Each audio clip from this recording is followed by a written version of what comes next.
COVID-19, there was a cluster of pneumonia cases in China. Investigations found that it was caused by a previously unknown virus, now named the 2019 novel coronavirus. In this video, we'll take a quick look at what's currently known about the virus.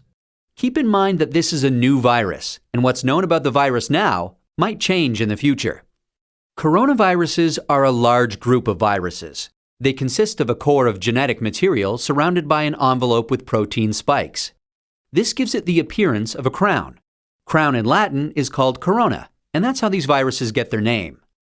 There are different types of coronaviruses that cause respiratory and sometimes gastrointestinal symptoms.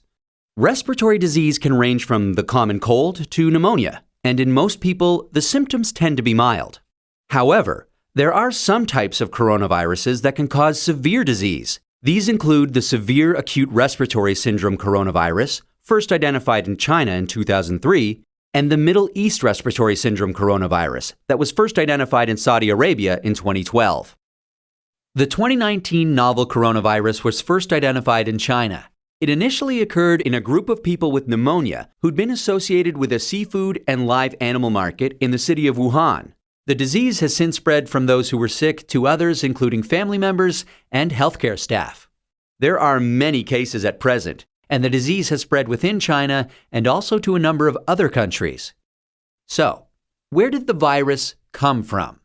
It's known that coronaviruses circulate in a range of animals. Sometimes these viruses can make the jump from animals to humans. This is called a spillover and could be due to a range of factors such as mutations in the virus or increased contact between humans and animals. For example, MERS-CoV is known to be transmitted from camels and SARS-CoV from civet cats.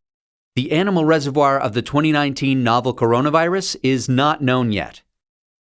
How is it transmitted? The exact dynamics of how the virus is transmitted is yet to be determined. In general, respiratory viruses are usually transmitted through droplets created when an infected person coughs or sneezes, or through something that has been contaminated with the virus. People most at risk of infection from the novel coronavirus are those in close contact with animals, such as live animal market workers, and those who are caring for people infected with the virus, such as family members or healthcare workers. So, how does the disease present? Well, from what is known so far, there can be a number of symptoms ranging from mild to severe. There can be fever and respiratory symptoms such as cough and shortness of breath. In more severe cases, there's been pneumonia, kidney failure, and death. The mortality rate is not known yet. How can we tell whether someone is infected? The infection can be diagnosed by a test called PCR, or polymerase chain reaction. This test identifies the virus based on its genetic fingerprint.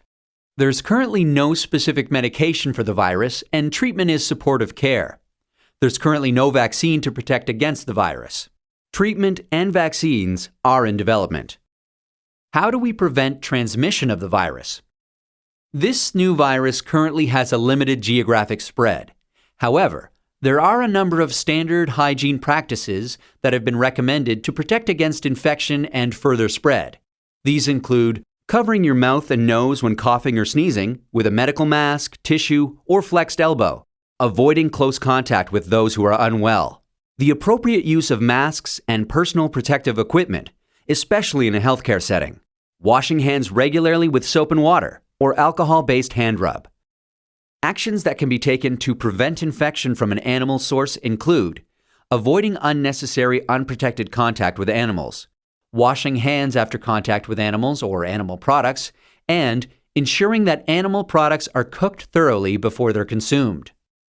It's important to stay home if you're feeling unwell, but if you have a fever, cough, and difficulty breathing, seek medical care early and share your previous travel history with your healthcare provider. That's a quick look at this emerging infectious disease. Given that this outbreak is evolving rapidly, what's known about this virus can change. Please check the websites below for the most up-to-date information.